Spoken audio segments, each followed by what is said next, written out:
अस्सलामु अलैकुम वरहमतुल्लाहि वबरकातुहू। बिस्मिल्लाहिर्रहमानिर्रहीम नहमदुहु व नुसल्ली अला रसूलिहिल करीम व अला आलिहि व अस्हाबिहि अजमाइन, अम्मा बाद। मोहतरम भाइयों, बुजुर्गों, दोस्तों, हमने आज से चंद रोज़ पहले अपने घर में इस्तेमाल होने वाले जो इलेक्ट्रॉनिक इक्विपमेंट है उसके बारे में आप लोगों से ये कहा था कि देखो, बारिश का मौसम है और अभी तो आप लोग देख रहे हैं कि पुणे जैसे शहर में बहुत सारी सोसाइटीज़ ऐसी है जो एक एक फ्लोर तक पानी में डूबी हुई थी। जो नदी के किनारे बनी हुई रिवर फ्रंट जो सोसाइटीज़ थी, वहाँ पे तो ऐसे हालात थे। अब आप सोचो, जब ऐसी सोसाइटीज़ जिसमें सिक्योरिटी वगैरह सबका इंतज़ाम होता है, वहाँ पे एक एक फ्लोर तक पानी भरा हुआ था, तो जो बेचारे आम नदी के अतराफ़ में जो झोपड़पट्टी एरिए होते हैं, उन लोगों का क्या हाल हुआ होगा। तो ऐसे हालात के अंदर हमने आज से कुछ दिनों पहले ही आप लोगों को ये कहा था कि देखो, अपने घरों में जो हम सामान इस्तेमाल करते हैं इलेक्ट्रॉनिक, उसमें बहुत सारी एहतियातें बहुत ज़रूरी हैं। माशाल्लाह लोगों ने उसको काफ़ी पसंद किया, मुझे बहुत दुआएं मिली आप लोगों की तरफ से। तो फिर मैंने कल एक और वीडियो आप लोगों की रहबरी के लिए चैनल पे अपलोड किया कि देखो, हम जो ग़िज़ाएँ खाते हैं, क्या हमारी ग़िज़ाएँ असली है। मैंने मिसाल दे के भी समझाया उस वीडियो के अंदर। जैसे आप देखेंगे, जापान है, कोरिया है, दूसरे ममालिक के अंदर लोग जो ग़िज़ाएँ खाते हैं ना, वो लोग बहुत ज़्यादा इस चीज़ का ख़याल रखते हैं कि वो ग़िज़ाएँ ऑर्गेनिक होना चाहिए। मैं अब आपको उसकी एक मिसाल देकर समझाता हूँ। जैसे अभी हमारे इंडिया में हम लोग आम तौर पे अपने घर पे चावल खाते हैं या तहारी खाते हैं, बिरयानी खाते हैं। तो बहुत सारे इलाक़ों में तहारी जो बनती है वो छोटे चावल की बनती है।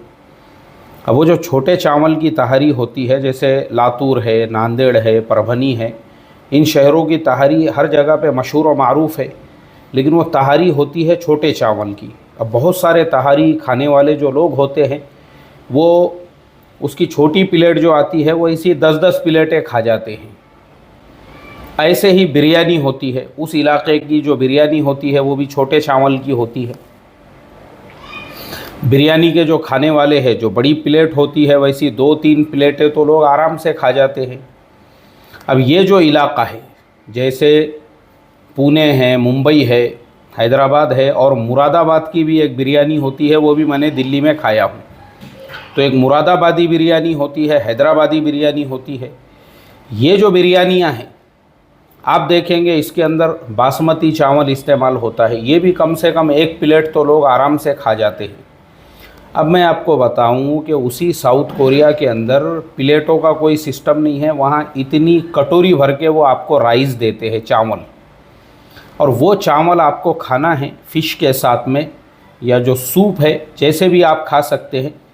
अब आप वो चावल खा रहे हैं। अब मैं आपको बताऊं, वो जो चावल होते हैं जवारी के दाने की तरह से मोटे होते हैं। जवारी जैसे हमारी होती है उस टाइप में वो मोटे होते हैं, और लंबे नहीं होते हैं, ना बासमती होते हैं, ना ही ये जो बारीक चावल होता है उस तरीके से होते हैं। वो ऐसे जवारी के दाने के जैसे चावल। लेकिन मेरा ये तजुर्बा है, मैंने मेरी ज़िंदगी में पहली मर्तबा जब वो ग़िज़ा खाया, और साउथ कोरिया भी जब भी जाते हैं, बस वो सिस्टम ही है वहाँ पे, बस इतनी प्याली भर के ही चावल वहाँ पे वो लोग सर्व करते हैं। लेकिन मैं आपको क्या बताऊँ कि वो प्याली भर के चावल में जो ताकत होती है, आप जब उसको खाते हैं ना, आप फील करते हो, आप महसूस करते हो कि इसके अंदर जो ग़िज़ाइयत भरी हुई है, जो प्रोटीन है एक प्याली भर के चावल में, जो एनर्जी है, जो ताकत है, वो प्याली भर के चावल आपके पूरे बॉडी को लगने वाले जितने भी विटामिन्स है, जितने भी मिनरल्स है, जितनी भी एनर्जी आपको चाहिए, वो सब के लिए वो काफ़ी है। खाली प्याली भर के चावल आपने खाए, और माशाअल्लाह आपके जिस्म की जो ज़रूरत है, बदन की जो ज़रूरत है, या आपके बॉडी के जो रिक्वायरमेंट्स है, वो पूरे हो गए। अब उसके कंपैरिजन में अब आप हमारे यहाँ पे देखिए, हम प्लेट भर भर के बिरयानी खा रहे हैं, एक एक प्लेट भर के, उसके बावजूद हमारी ज़रूरत पूरी नहीं हो रही है, यानी जो ग़िज़ाइयत है हमारे जिस्म की, आप जाइए किसी भी डॉक्टर के पास या आप अपने पूरे जो है ना ब्लड रिपोर्ट्स वगैरह जो है कराइए, वो बोलेंगे आपको आपके बॉडी में आयरन की कमी है, आपके बॉडी में B12 की कमी है, आपके खून में जो है इसकी कमी है, उसकी कमी है। ये सारी चीज़ें, भाई आयरन की कमी कैसे हो गई जबकि मुसलमान तो रोज़ाना गोश्त खाता है। अच्छा, विटामिन B12 की कमी कैसे हो गई जबकि दिन भर मेहनत कर रहे हैं। उसका रीज़न सिर्फ़ और सिर्फ ये है कि हम प्लेटें भर भर के जो खा रहे हैं, प्लेटें भर भर के, उससे सिर्फ हमारा जिस्म फूल रहा है, उसके अलावा कुछ भी नहीं हो रहा है। हमारे जिस्म को जो लगने वाली एनर्जी है, जो मिनरल्स है, जो हमको एनर्जी चाहिए एक दिन भर के लिए, वो हमको नहीं मिल रही है। वहाँ पे क्यों लोग ऐसे काड़ी के जैसे होते हैं? अब बताइए मुझे, साउथ कोरिया में वहाँ पे आपको कोई भी जो है ना, अपने जैसे आम तौर पे हमारे यहाँ पे खाते पीते घराने का हर आदमी नज़र आता है, हर एक का जो है टेम्पू सामने लटक रहा है, हर एक जो है आजकल तो ढेरी निकलना इंडिया में आम हो चुका है, मोटापा। आप जिधर देखेंगे नज़र उठाकर तो आपको जो है ऐसे ही नज़र आएगा, मोटापा आम है हमारे मुल्क के अंदर। लेकिन वहाँ ये सब चीज़ें नहीं हैं। क्यों नहीं हैं? सिर्फ उसका सिंपल मेथड ये है कि भाई जो ग़िज़ा वो लोग खा रहे हैं उसमें इतनी ताकत है कि वो छोटी सी ग़िज़ा, उनकी ढेरी बाहर नहीं आ रही है। हमारे यहाँ 4-4 5-5 प्लेटें खा ले रहे, ढेरी लटक रही है बाहर, लेकिन बॉडी को जो चाहिए वो नहीं मिल रहा है। और वहाँ पे एक प्याला भर के जो चावल है, राइस है, वो जिस्म की पूरी ज़रूरत पूरी करने के लिए काफ़ी हो रहे हैं। इसलिए बॉडी के ऊपर चर्बी चढ़ने का, मोटे होने का कोई सवाल ही नहीं पैदा होता। ऐसे ही अब आप जापान जाइए, वहाँ पे बहुत सारे फल मिलते हैं। फल जापान में एक आम मिलता है जो $1000 से ज़्यादा उसका प्राइस है 1 किलो का। अब क्या खुसूसियत होंगी वो आम की। एक खरबूज मिलता है वहाँ पे, वो एक खरबूज की जो कीमत है वो तकरीबन $500 से ऊपर है किलो की। $500 मतलब 42-45 हज़ार रुपये का वो 1 किलो आ रहा है खरबूज। ऐसे ही जापान के अंदर, साउथ कोरिया वगैरह में भी फल फ्रूट वगैरह आम तौर पे वहाँ पे मिलते हैं, लोग खाते भी है वहाँ पे। तो देखो, असल में ये तमाम चीज़ों पे हम ध्यान देंगे ना, तो हमको एक चीज़ ये साफ़ तौर पे नज़र आएगी कि जो हमारी खाने वाली ग़िज़ाएँ हैं वो फुसफुसी है, उसमें ताकत नहीं है। उसके लिए हम ज़िम्मेदार हैं कि हमने अपना जो खाना पीना है वो हमने सुन्नतों के मुताबिक नहीं रखा। अब मैं आपको सुन्नतों से भी ये चीज़ साबित करके बताऊंगा, और मैं आपको कंपेयर करके बताऊंगा कि चाइना, साउथ कोरिया, जापान, इन मुल्कों के लोग देखो सुन्नत तरीक़े से कितने मिले हुए हैं और हम कितने दूर हैं। अल्लाह के नबी सल्लल्लाहु अलैहि वसल्लम की सुन्नतों में आप देखेंगे तो सुन्नतों में भी आपको ये मिलेगा कि अल्लाह के नबी सल्लल्लाहु अलैहि वसल्लम छोटे छोटे लुक़मे, ये जो 3 उंगलियां हैं, 3 उंगलियों से अल्लाह के नबी सल्लल्लाहु अलैहि वसल्लम लुक़मा उठाया करते थे। अब देखो, आप 3 उंगलियों में लुक़मा कितना बड़ा आएगा ये आप अंदाज़ा लगाइए। हमारे यहाँ तो 3 उंगलियों का कोई चलन ही नहीं है। हमारे यहाँ 5 उंगलियाँ भी नाकाफ़ी होती है। बाज़ इलाक़ों में ऐसा भी खाने का सिस्टम है और बाज़ इलाक़ों में इस तरीक़े से भी खाने का सिस्टम है। 3 उंगलियाँ तो नाकाफ़ी है हमारे यहाँ पे, लेकिन ये सुन्नत है। अब आप कोरिया, जापान, चाइना के लोगों को देखो, वो काड़ी से खाते हैं, मुख्तसर से चावल लेंगे, वो चावल भी उठाते हैं उसी के अंदर, और साथ में जो है सूप भी पीते हैं, सूप के अंदर कुछ होगा वो भी खाते हैं। ये जो सुन्नत थी अल्लाह के नबी सल्लल्लाहु अलैहि वसल्लम की, आपको सिमिलर तौर पे वो सारे मुल्कों में मिलेंगी। इसका फ़ायदा क्या है कि अल्लाह के नबी सल्लल्लाहु अलैहि वसल्लम 3 उंगलियों से भी जो खाना खाते थे वो ग़िज़ाइयत से भरपूर होता था। खजूर, दुनिया में खून के कमी का खजूर से बेहतर कोई इलाज नहीं है। आप हर खाने के बाद में, इसीलिए आप अरबों को देखो, उनके घरों में आम तौर पे खजूर रखी हुई होती है खाने के बाद वहाँ पे खजूरों का मामूल होता है, मस्जिदों में फ्री में आपके लिए खजूर होती है। खजूर आम तौर पे है, जो आदमी खजूर का मामूल बना लेगा उसको ज़िंदगी में कभी खून की कमी नहीं होगी। और ये हमारे नबी पाक सल्लल्लाहु अलैहि वसल्लम की सुन्नत है। बेशुमार फ़ज़ाइल खजूर के दरख्त के बारे में आपको अहादीस नबविया सल्लल्लाहु अलैहि वसल्लम में भी मिलेंगे और कुरान करीम के अंदर भी आपको मिलेंगे। तो खजूर जो है ना, ये ग़िज़ाइयत से भरपूर है। अब सहाबा इकराम वो खजूर खाते थे, और खजूर के साथ में क्या खाते थे? अब जो खाना था उन लोगों का, अल्लाह के नबी सल्लल्लाहु अलैहि वसल्लम के ज़माने में गोश्त को भून कर खाते थे, गोश्त को भून कर खाते थे। आप देखो, आपको हदीस की किताबों में कई वाक़ियात मिलेंगे। अल्लाह के नबी सल्लल्लाहु अलैहि वसल्लम ने हज़रत अबू अय्यूब अंसारी रज़ी अल्लाह ताला अन्हु के हाथ में वो एक भुना हुआ गोश्त का टुकड़ा रोटी के अंदर दिया और कहा कि जाओ मेरी बेटी हज़रत फ़ातिमा रज़ी अल्लाह ताला अन्हा के घर पे भी दे आओ। 3 दिनों से उन्होंने भी कुछ नहीं खाया है।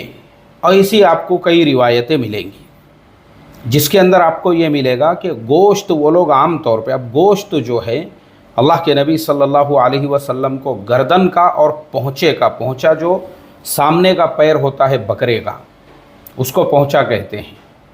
तो ये गोश्त अल्लाह के नबी सल्लल्लाहु अलैहि वसल्लम को सबसे ज़्यादा पसंद था।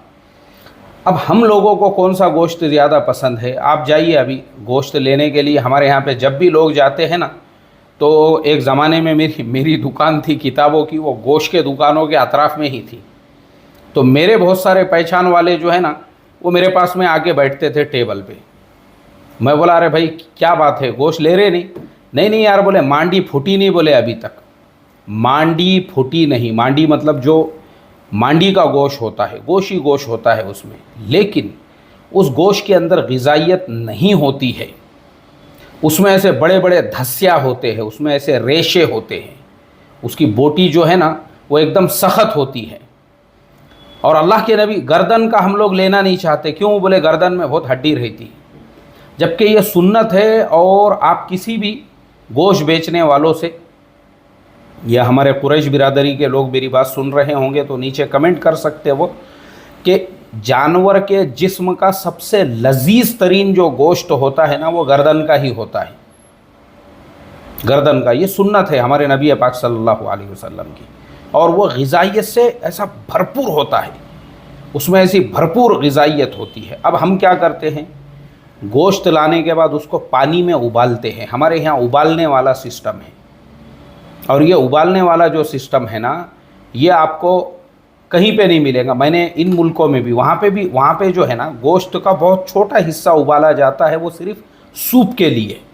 ये मुल्कों में साउथ कोरिया, चाइना, एशियन जो ममालिक है सब ले लो, उसके अंदर बहुत मुख्तसर हिस्सा वो सिर्फ सूप के लिए उबालते हैं। उसके अलावा बाकी का जो गोश्त है ना, वहाँ पे भी बारबेक्यू का चलन है। आम तौर पे भुना हुआ गोश्त लोग खाते हैं, मुख्तसर, वही जो मैंने चावल बताया और उसके साथ में जो है वो गोश्त। तो देखो, जो सुन्नत है अल्लाह के नबी सल्लल्लाहु अलैहि वसल्लम की। अब दूसरी सुन्नत,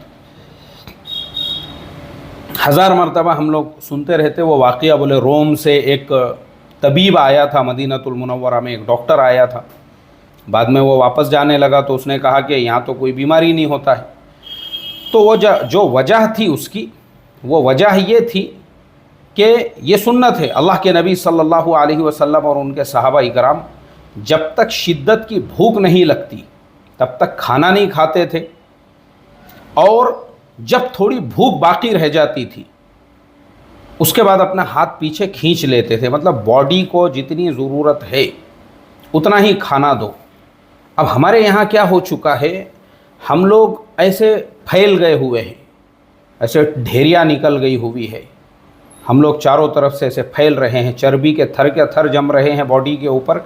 लेकिन उसके बावजूद भी हम लोगों के जिस्म में एनर्जी नहीं है। एनर्जी मतलब थोड़ा सा काम करे तो थकावट हो रही है। हम घोड़े पे तो सवारी हमने ज़िंदगी में कभी किए नहीं है, ऊँट की सवारी का तो सवाल ही नहीं पैदा होता। अब सहाबा इकराम में एनर्जी देखो, वही खाना खा के बाज़ औक़ात ज़रूरत पड़ती तो 2-2 3-3 दिन के फाके भी वो बर्दाश्त कर लेते थे उतने पे ही। रीज़न क्या है, ध्यान से सुनो, मैं आपको बहुत सारी टेक्निकल चीज़ें ये बता रहा हूँ, ये साइंटिफिक चीज़ें मैं बता रहा हूँ। बाद में आप इसको जो है आप साइंटिफिकली जो है ना इसको प्रूव भी कर सकते हो, यानी आप इसकी जो है तहकीक भी कर सकते हो अगर किसी को करना है तो। आपके जिस्म को जितनी ज़रूरत है अगर आप पहले से उसका आदी बनाते हो, आदी जितना चाहिए ना उतना ही देते हो, तो आपका जिस्म कम ज़रूरत के अंदर अपनी पूरी ज़रूरत पूरी कर लेता है कम ग़िज़ा में, और चर्बी की ज़रूरत नहीं पड़ती है।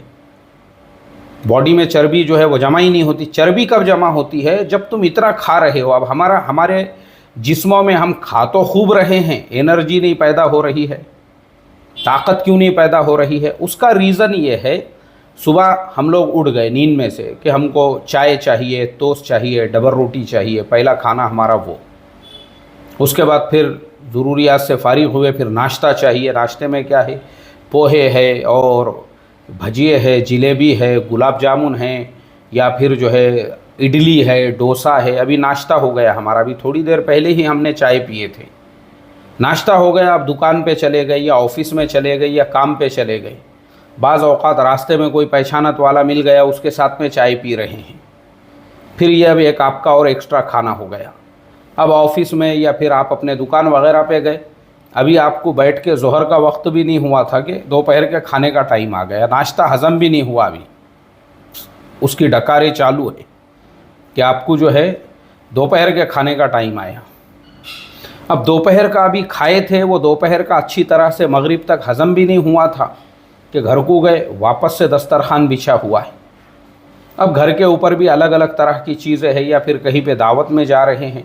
अब हमारे यहाँ पे आम तौर पर दावतों में जो बिरयानी पकाई जाती है उसमें डालडा डाला हुआ होता है, जो इंतहाई ख़तरनाक है आपकी सेहत के लिए। इसीलिए मेरी एक आदत है, मैं किसी भी दावत में जाऊं तो हत्तल इम्कान पहले मैं चेक करता हूं ये सब तेल से बना हुआ है या डालडे से बना हुआ है।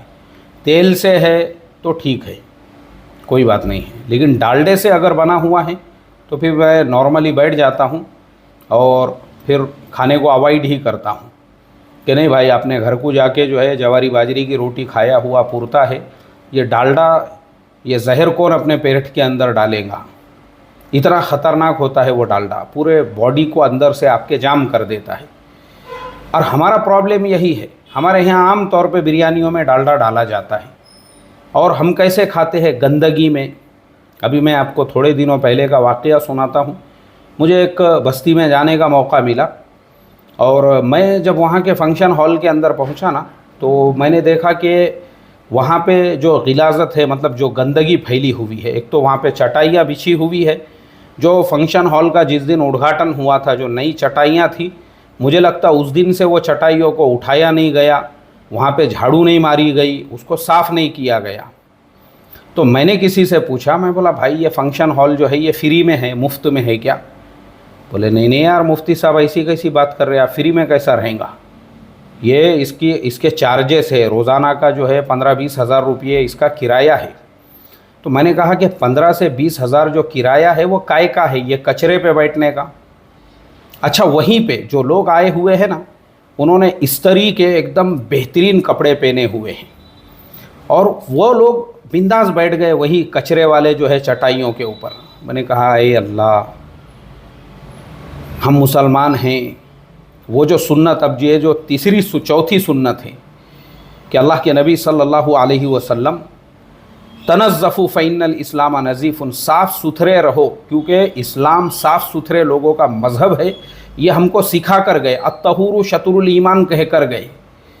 और ख़ुद अल्लाह के नबी सल्लल्लाहु अलैहि वसल्लम इतने नज़ीफ़, इतने साफ़ सुथरे, इतने तय्यब थे कि सर के अंदर जो है ना रोज़ाना तेल आप डाला करते थे और कंघी किया करते थे। तो वो जो तेल है, टोपी और सर के जो बाल है उसके ऊपर एक कपड़ा रखा हुआ होता था, और फिर आप नबी करीम सल्लल्लाहु अलैहि वसल्लम अपनी टोपी मुबारक और अमामा मुबारक उसके ऊपर रखते थे, ताकि वो जो कपड़ा है वो तेल को अच्छी तरह से पी ले। जैसे हमारे ज़माने में भी आपने देखे होंगे जुल्फ़े रखने का बहुत सारे लोगों को शौक़ होता है, लेकिन जुल्फ़े मसनून तरीक़े पे नहीं होती है उनकी, तो वो पूरे ऐसे झिपोटिया नज़र आते हैं। जुल्फ़े कम, झिपोटिया ज़्यादा। ये इधर के जुल्फ़े ईरान को तो इधर की तुरान को 6-6 महीने से उसमें कंगा नहीं किया हुआ है, ऐसे टेने डायनासोर के जैसे उसमें घूम रहे हैं, कुछ खांदे के ऊपर आ गए, कुछ गर्दन पे जो है तफरीह कर रहे हैं। मत रखो ऐसी जुल्फ़े। अगर तुम इस तरह की जुल्फ़े रख रहे हो तो तुमको सुन्नत का अदब नहीं है। जैसे हमारे बुज़ुर्गों के वाक़ियात में मैंने किसी किताब में पढ़ा था, शायद हज़रत मिर्ज़ा मज़हर जाने जाना रहमतुल्लाह अलैह जो थे, काज़ी सनाउल्लाह साहब पानीपती रहमतुल्लाह अलैह के वो शेख भी थे, उनके उस्ताद भी थे, और उन्हीं की मोहब्बत में उन्होंने तफसीर मज़हरी लिखी हुई है, उन्हीं का वाक़िया है ये। उन्होंने एक दिन अपने बावर्ची से कहा, बोले यार हम जौ की रोटी खाना चाहते हैं। बावर्ची ने कहा अच्छी बात है। तो उसने जौ की रोटी बनाया। अब हज़रत मिर्ज़ा मज़हर जाने जाना रहमतुल्लाह अलैह उन्होंने जौ की रोटी खाई, लेकिन जौ जो होता है ना वो बहुत गर्म होता है। वो जौ से उनको इसहाल शुरू हो गए। अब बार बार जो है ज़रूरत के लिए जाने की ज़रूरत पड़ने लगी। तो मुरीदीन ने दूसरे दिन आपसे ये कहा, हज़रत आपकी तबीयत नासाज हो गई, आपने जौ की रोटी खाए थे, इसके लिए जो है आपकी तबीयत बिगड़ गई और आपको बार बार जो है ज़रूरत के लिए जाना पड़ रहा है। अब देखो जुमलों पे ध्यान दो।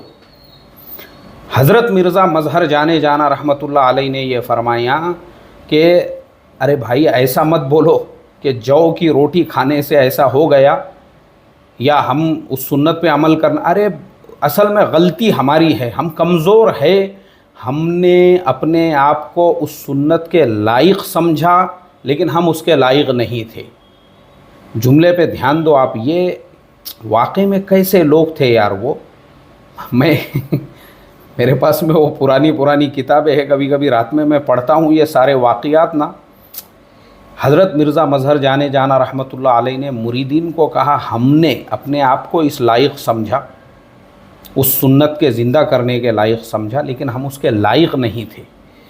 तो ऐसे ही मैं ये समझता हूँ भाई, जुल्फ़े आप रख रहे हो कोई बात नहीं है, रखो, लेकिन उसको मसनून तरीक़े पे, जैसे वो अल्लाह के नबी सल्लल्लाहु अलैहि वसल्लम की जो नफ़ासत थी, जो नज़ाफ़त थी कि बालों और टोपी के ऊपर एक कपड़ा रखा हुआ होता था दरमियान में, तो उसका ख्याल रखो। ये नहीं है झिपोटिया डायनासोर घूम रहे हैं गर्दन के ऊपर और जो है कुछ इसके ऊपर खांदे के ऊपर, ऐसा मत करो।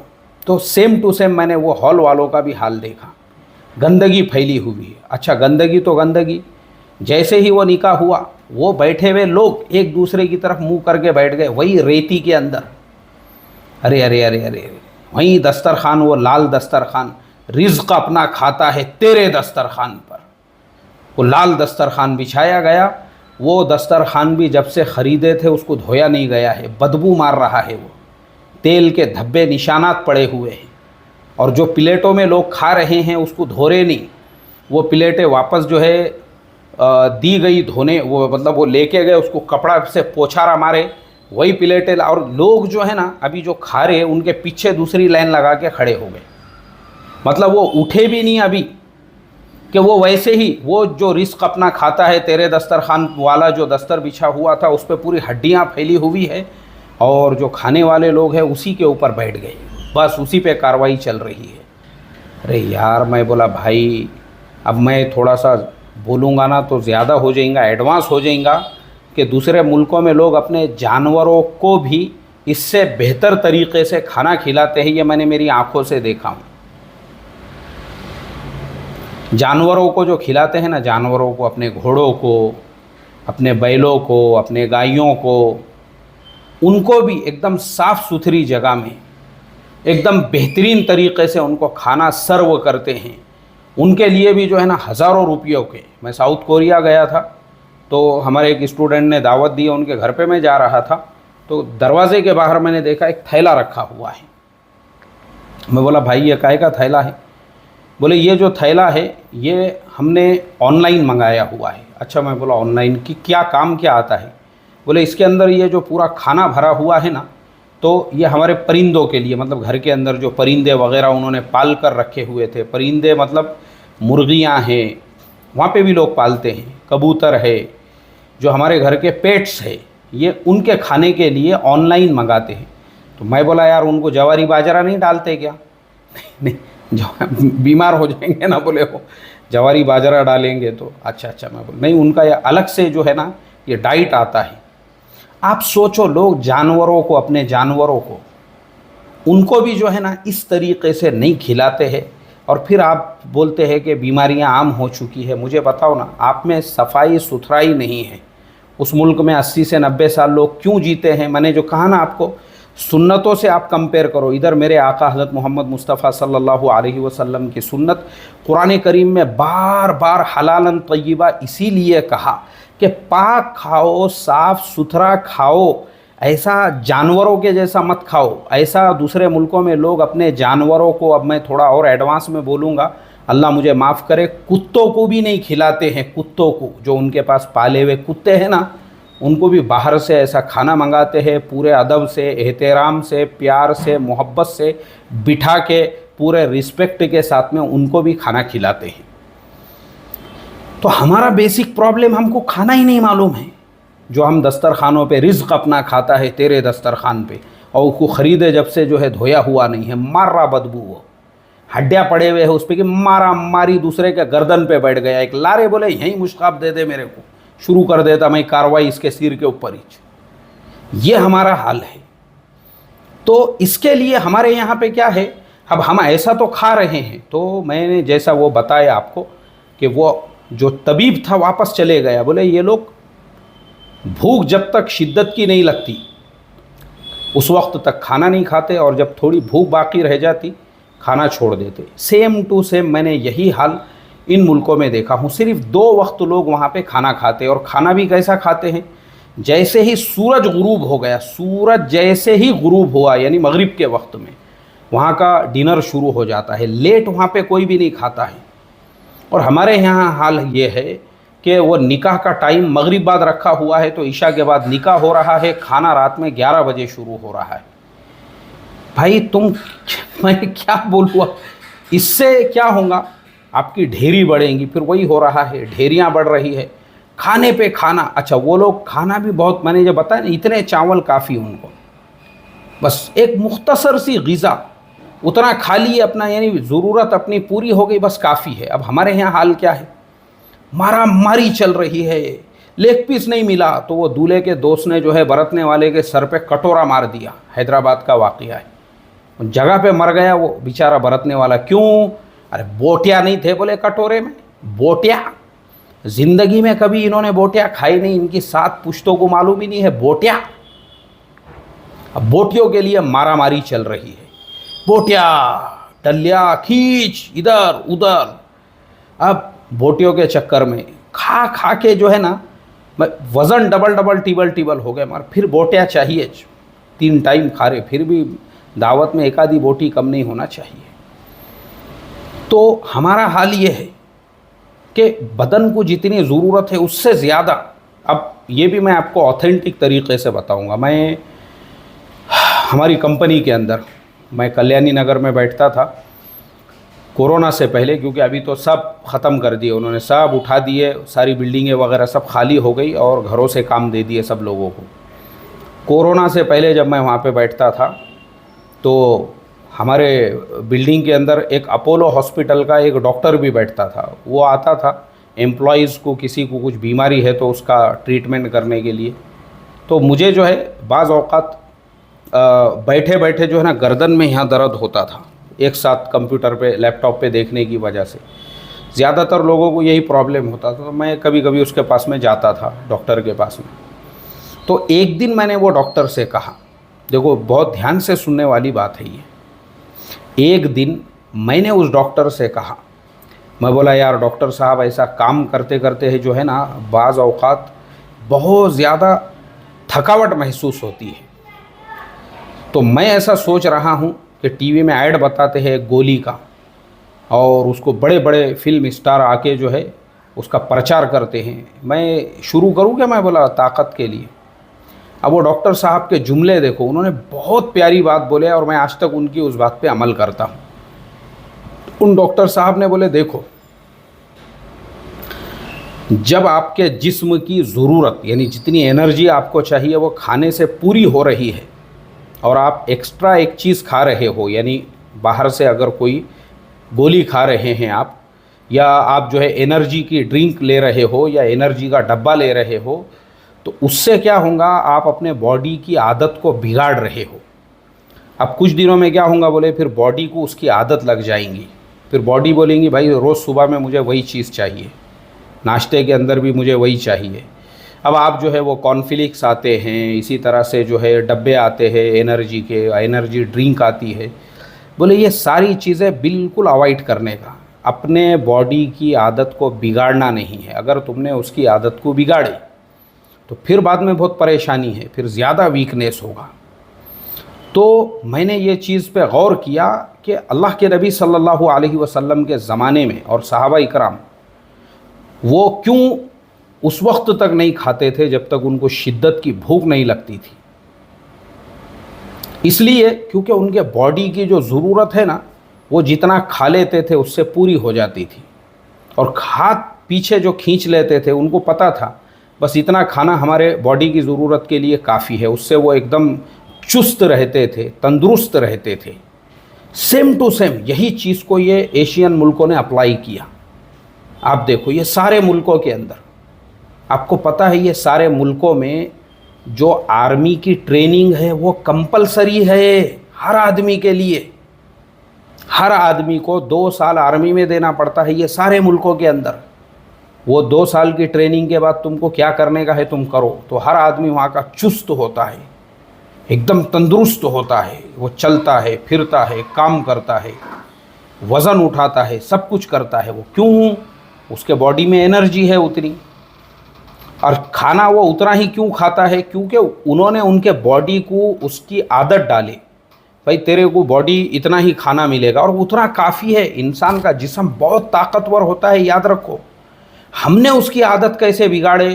अब खाने पे खाना, पहले स्टार्टर चाहिए, उसके बाद में मेन कोर्स चाहिए, उसके बाद में स्वीट चाहिए, स्वीट में भी ये चाहिए वो चाहिए, फिर आइसक्रीम चाहिए, फिर गुलाब जामुन चाहिए, और फिर जो है वो आपने लतीफ़ा सुने होंगे कि एक साहब जो थे डॉक्टर के पास में गए, बोले मैं दावत में गया था, ज़रा मुझे थोड़ी बदहज़मी हो गई। डॉक्टर साहब ने बोले भाई क्या क्या खाए? अरे बोले जो कुछ भी था वहाँ पे खूब खाया, बोले मैंने तन्ना के। अच्छा कोई बात नहीं है, एक काम करो ये पुड़ी लो बोले, और ये पुड़ी को खोलो, पानी में डाल के जो है ना इसको पी लो। बोले क्या बात कर रहे? बोले यार डॉक्टर साहब। बोले क्यों? अरे पेट में उतनी भी जगह नहीं है। बोले अगर उतनी जगह रहती थी ना तो वहाँ पे गुलाब जामुन छोड़ के नहीं आता था, मैं 2 गुलाब जामुन और खा लेता था। बोले उतनी भी जगह नहीं रखा बेचारे ने पेट के अंदर। ये हमारे हालात है।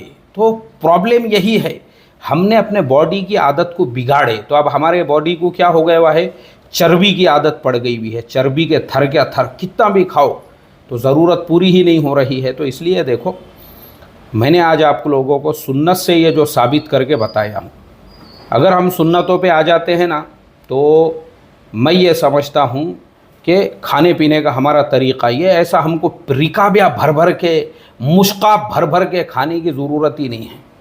कम ग़िज़ा खाओ।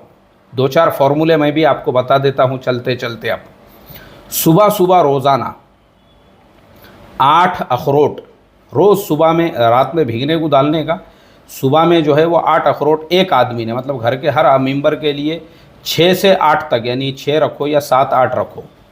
एक दिन अखरोट, दूसरे दिन बादाम, वो भी उतने ही, हर फैमिली के मेंबर के लिए 7 या 8 बादाम पानी में भिगाना है उसको रात में, और सुबह में आप खा लीजिए दूसरे दिन।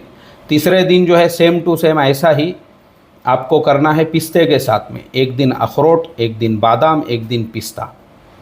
ये ग़िज़ाइयत वाली चीज़ें आप खाइए। नाश्ता हेल्दी कीजिए, मुख्तसर कीजिए, मुश्काब पे मुश्काब की ज़रूरत नहीं पड़ेगी आपको। अपने बॉडी की आप जो है ना आदत को ख़राब मत कीजिए, ठीक है। चलिए अब मैं लेता हूँ आप सभी लोगों से इजाज़त। और हमारा अगला पार्ट जो रहेगा ना इसी के ऊपर, वो रहेगा फ़िटनेस के ऊपर।